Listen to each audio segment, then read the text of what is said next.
News 18 ಕನ್ನಡದ digital ಕಂಟೆಂಟ್ಗೆ ಸ್ವಾಗತ. ನಾನು ಚಂದ್ರಕಾಂತ್ ಸುಗಂಧಿ. ಈ ಬಾರಿ ಸಂಪೂರ್ಣವಾಗಿ ರಾಜ್ಯಾದ್ಯಂತ ಮುಂಗಾರು ಮಳೆ ಕೈಕೊಟ್ಟಿದ್ದರಿಂದ ರೈತರಿಗೆ ಒಂದು ಕಡೆ ಸಂಕಷ್ಟ ಆದರೆ ಮತ್ತೊಂದು ಕಡೆ ನಗರ ಪ್ರದೇಶದಲ್ಲೂ ಕೂಡ ಕುಡಿಯುವ ನೀರಿಗಾಗಿ ಈಗ ಪರಿತಪಿಸುವಂತಹ ಸ್ಥಿತಿ ನಿರ್ಮಾಣವಾಗಿರ್ತಕ್ಕಂಥದ್ದು. ಬೆಳಗಾವಿ ಜಿಲ್ಲೆಯ ಪಶ್ಚಿಮ ಘಟ್ಟ ಪ್ರದೇಶ ಮತ್ತು ಖಾನಾಪುರ ತಾಲೂಕಿನ ಪಶ್ಚಿಮ ಘಟ್ಟ ಪ್ರದೇಶದಲ್ಲಿ ಜೂನ್ 23 ಕಳೆದರೂ ಕೂಡ ಮುಂಗಾರು ಮಳೆ ಪ್ರವೇಶ ಆಗ್ತಲ್ಲ. ಹೀಗಾಗಿ ಈ ಬಾರಿ ಮತ್ತೊಮ್ಮೆ ರೈತರಿಗೆ ಸಂಕಷ್ಟ ಎದುರಾಗಿರ್ತಕ್ಕಂಥದ್ದು. ಬೆಳಗಾವಿಗೆ ಕುಡಿಯುವ ನೀರು ಪೂರೈಸುವ ರಕ್ಕಸ್ಕೊಪ್ಪ ಜಲಾಶಯವು ಕೂಡ ಈಗ ಸಂಪೂರ್ಣವಾಗಿ ಖಾಲಿಯಾಗಿದೆ. ಮತ್ತೆ ಮುಂದೇನು ಅಂತಕ್ಕಂಥ ಪ್ರಶ್ನೆ ಈಗ ಎಲ್ಲರನ್ನೂ ಕೂಡ ಕಾಡ್ತಾ ಇದೆ. ಇನ್ನು ಬೆಳಗಾವಿ ಜನರಿಗೆ ಇನ್ನು ಕೆಲವೇ ದಿನಗಳಲ್ಲೂ ಕೂಡ ಡೆಡ್ ಸ್ಟೋರೇಜ್ ನೀರನ್ನ ಈಗಾಗಲೇ ಕುಡಿತಾ ಇದ್ದಾರೆ. ಇನ್ನು ಕೆಲವೇ ದಿನಗಳಲ್ಲಿ ಆ ನೀರು ಕೂಡ ಇಲ್ಲದಂತಹ ಸ್ಥಿತಿ ನಿರ್ಮಾಣ ಆಗುತ್ತೆ. ಈ ನಡುವೆ ಮುಂಗಾರು ಮಳೆ ಯಾವಾಗ ಬರುತ್ತೆ ಅಂತಕ್ಕಂಥದ್ದು ಮತ್ತೊಮ್ಮೆ ಮುಗಿಲಿನತ್ತ ನೋಡುವಂತಹ ಸ್ಥಿತಿ ನಿರ್ಮಾಣವಾಗಿರ್ತಕ್ಕಂಥದ್ದು. ಬೆಳಗಾವಿಯಲ್ಲಿ ಯಾವ ರೀತಿ ಪರಿಸ್ಥಿತಿ ಇದೆ ಅಂತ ಹೇಳ್ತೀನಿ. ಅದಕ್ಕೂ ಮೊದಲು ನ್ಯೂಸ್ 18 ಕನ್ನಡದ ಯೂಟ್ಯೂಬ್ ಚಾನಲ್ ಸಬ್ಸ್ಕ್ರೈಬ್ ಮಾಡಿ, ಹಾಗೇನೆ ಬೆಲ್ ಐಕಾನ್ ಒತ್ತೋದನ್ನ ಮರೆಯಬೇಡಿ. ನ್ಯೂಸ್ 18 ಕನ್ನಡದ ಇನ್ಸ್ಟಾಗ್ರಾಮ್ ಮತ್ತು ಫೇಸ್ಬುಕ್ ಪೇಜ್ ಅನ್ನ ಫಾಲೋ ಮಾಡಿ. ಬೆಳಗಾವಿ ಮತ್ತು ಖಾನಾಪುರ ತಾಲೂಕಿನ ಪಶ್ಚಿಮ ಘಟ್ಟ ಪ್ರದೇಶದಲ್ಲಿ ಇಷ್ಟೊತ್ತಿಗಾಗಲೇ ಮುಂಗಾರು ಮಳೆಯ ಪ್ರವೇಶ ಆಗಬೇಕಿತ್ತು. ಆದರೆ ಈ ಬಾರಿ ಮುಂಗಾರು ವಿಳಂಬವಾಗಿದ್ದರಿಂದ ಮುಂಗಾರು ಮಳೆ ಕೊರತೆ ಆಗುತ್ತೆ ಅಂತಕ್ಕಂಥದ್ದು ಈಗ ಹವಾಮಾನ ಇಲಾಖೆ ಸೂಚನೆಯನ್ನು ಕೊಟ್ಟಿದೆ. ಹೀಗಾಗಿ ಮತ್ತೊಮ್ಮೆ ಸಮಸ್ಯೆ ತಲೆದೋರಿರ್ತಕ್ಕಂಥದ್ದು. ಪ್ರಮುಖವಾಗಿ ಬೆಳಗಾವಿಗೆ ಕುಡಿಯುವ ನೀರು ಪೂರೈಸುವಂತಹ ರಕ್ಕಸ್ಕೊಪ್ಪ ಜಲಾಶಯ ಸಂಪೂರ್ಣವಾಗಿ ಖಾಲಿಯಾಗಿರ್ತಕ್ಕಂಥದ್ದು. ರಕ್ಕಸ್ಕೊಪ್ಪ ಜಲಾಶಯದಿಂದ ಹಿಂಡಲಗ ಪಂಪ್ ಹೌಸ್ ವರೆಗೆ 18 ಕಿಲೋಮೀಟರ್ ಗ್ರಾವಿಟಿಯ ಮೇಲೆ ನಿತ್ಯ ನೀರು ಬರ್ತಾ ಇತ್ತು. ಆದ್ರೆ ಈಗ ಆ ನೀರು ಬರ್ತಾ ಇಲ್ಲ. ಈಗ ಪಂಪ್ ಅನ್ನ ಮಾಡಿ ನೀರನ್ನ ತರಬೇಕಾದಂತ ಅನಿವಾರ್ಯ ಸ್ಥಿತಿ ನಿರ್ಮಾಣವಾಗಿರ್ತಕ್ಕಂಥದ್ದು. ಡೆಡ್ ಸ್ಟೋರೇಜ್ ನೀರನ್ನ ಈಗ ಜನರಿಗೆ ಪೂರೈಕೆಯನ್ನ ಮಾಡ್ತಿದ್ದಾರೆ. ಈ ನೀರು ಕಂದು ಬಣ್ಣದಾಗಿದ್ದು ಇದರಿಂದ ಮಣ್ಣು ಮಿಶ್ರಿತ ನೀರಾಗಿದೆ.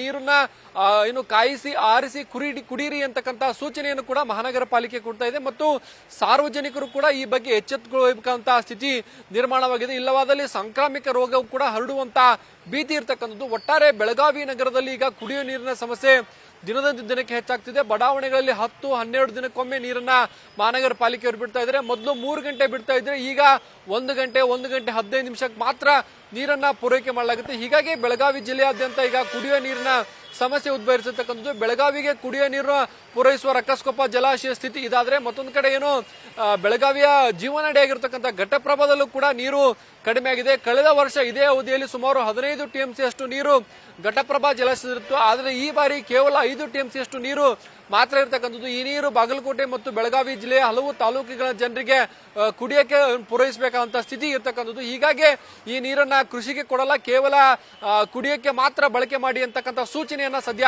ನೀಡಲಾಗಿದೆ. ಮತ್ತೊಂದು ಬೆಳಗಾವಿಯ ಮಹತ್ವದ ನೀರಾವರಿ ಯೋಜನೆ ಅಂದ್ರೆ ಅದು ಮಲಪ್ರಭಾ ಡ್ಯಾಮ್.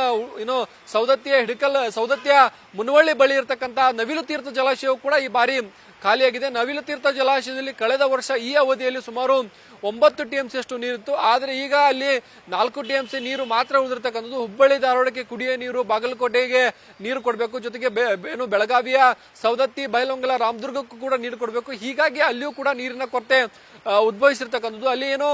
ಅಲ್ಲಿ ನೀರನ್ನು ಕೂಡ ಈಗ ಕೇವಲ ಕುಡಿಯುವ ನೀರಿನ ಉದ್ದೇಶಕ್ಕೆ ಮಾತ್ರ ಬಳಕೆಯನ್ನ ಮಾಡಲಾಗುತ್ತೆ. ಹವಾಮಾನ ಇಲಾಖೆ ಅಧಿಕಾರಿಗಳು ಈ ಬಾರಿ ಮುಂಗಾರು ಮಳೆ ವಿಳಂಬ ಆಗುತ್ತೆ ಅಂತ ಹೇಳಿದ್ರು. ಆದ್ರೆ ಮುಂಗಾರು ಮಳೆಯ ಕೊರತೆ ಈ ಬಾರಿ ರಾಜ್ಯಾದ್ಯಂತ ಕಾಡ್ತಾ ಇದೆ. ಹೀಗಾಗಿ ರೈತರಿಗೆ ಒಂದ್ ಕಡೆ ಸಮಸ್ಯೆ ಆದ್ರೆ ಒಂದ್ ಕಡೆ ಕುಡಿಯೋ ನೀರಿಗೂ ಕೂಡ ಸಮಸ್ಯೆ ಆಗಿರ್ತಕ್ಕಂಥದ್ದು. ಬೆಳಗಾವಿ ತಾಲೂಕಿನ ಬಾಚಿ ಗ್ರಾಮದಲ್ಲಿ ರೈತರು ತಮ್ಮ ನಾಟಿ ಮಾಡಿದಂತಹ ಭತ್ತವನ್ನು ಉಳಿಸಿಕೊಳ್ಳಕ್ಕೆ ಟ್ಯಾಂಕರ್ ಮೂಲಕ ನೀರನ್ನ ಪೂರೈಕೆಯನ್ನ ಮಾಡ್ತಾ ಇದ್ದಾರೆ. ಯಾಕಂದ್ರೆ ಮುಂದೆ ಮಳೆ ಆದ್ರೆ ನಾಟಿ ಮಾಡಕ್ಕೆ ಸಸಿ ಬೇಕು ಅನ್ನೋ ಕಾರಣಕ್ಕಾಗಿ ರೈತರು ಈ ರೀತಿ ಟ್ಯಾಂಕರ್ ಮೊರೆ ಹೋಗಿರ್ತಕ್ಕಂಥದ್ದು. ಹೀಗಾಗಿ ಬೆಳಗಾವಿಯಲ್ಲಿ ಟ್ಯಾಂಕರ್ ದರವೂ ಕೂಡ ದುಪ್ಪಟ್ಟಾಗಿದೆ. ಇಷ್ಟಾದ್ರೂ ಕೂಡ ಮಹಾನಗರ ಪಾಲಿಕೆ ಅಧಿಕಾರಿಗಳು ಮುಂದೆ ಮಳೆ ಆಗದಿದ್ರೆ ಏನು ಪ್ಲಾನ್ ಅಂತಕ್ಕಂಥದ್ದು ಸ್ಪಷ್ಟವಾಗಿ ಇನ್ನೂ ಕೂಡ ಮಾಡಿಲ್ಲ. ಹೀಗಾಗಿ ನಗರದ ನಿವಾಸಿಗಳು ಈಗ ಮಹಾನಗರ ಪಾಲಿಕೆ ವಿರುದ್ಧ ಹಿಡಿಶಾಪು ಹಾಕುವಂತ ಸ್ಥಿತಿ ನಿರ್ಮಾಣವಾಗಿದೆ. ಇನ್ನು ಬೋರ್ವೆಲ್ಗಳಾಗಿರ್ಬೋದು, ಇಲ್ಲಿನ ಬಾವಿಗಳನ್ನ ಕ್ಲೀನ್ ಅನ್ನ ಮಾಡಿ ಆ ನೀರನ್ನ ಪೂರೈಕೆ ಮಾಡೋಕೆ ಆಲ್ಟರ್ನೇಟ್ ವ್ಯವಸ್ಥೆಯನ್ನು ಮಾಡಬೇಕಿತ್ತು. ಅದು ಯಾವುದನ್ನು ಕೂಡ ಮಹಾನಗರ ಪಾಲಿಕೆ ಮಾಡಿಲ್ಲ ಅಂತಕ್ಕಂಥ ಆರೋಪಗಳು ಕೂಡ ಸಾರ್ವಜನಿಕ ವಲಯದಲ್ಲಿ ಕೇಳಿ ಬರ್ತಾ ಇವೆ. ಒಟ್ಟಾರೆ ಈ ಬಾರಿ ಮುಂಗಾರು ಮಳೆ ಕೊರತೆಯಿಂದ ರೈತರು ಮತ್ತು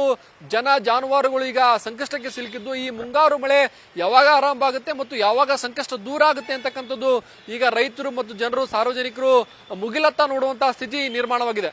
ನಿರ್ಭೀತ, ನಿಷ್ಪಕ್ಷಪಾತ, ವಿಶ್ವಾಸಾರ್ಹ ಸುದ್ದಿಗಳಿಗೆ ಮತ್ತೊಂದು ಹೆಸರಾಗಿರುವ ನ್ಯೂಸ್ 18 ಕನ್ನಡ ಈಗ ಆಪ್ನಲ್ಲೂ ಲಭ್ಯವಿದೆ. ದಯವಿಟ್ಟು ಇಲ್ಲಿರುವ QR ಕೋಡ್ ಸ್ಕ್ಯಾನ್ ಮಾಡಿಕೊಂಡು ಆಪ್ ಡೌನ್ಲೋಡ್ ಮಾಡೋದಕ್ಕೆ ಮರಿಬೇಡಿ. ನಿಮ್ಮ ಬೆಂಬಲ ಹೀಗೆ ಸದಾ ನಮ್ಮೊಂದಿಗಿರಲಿ. ಧನ್ಯವಾದ.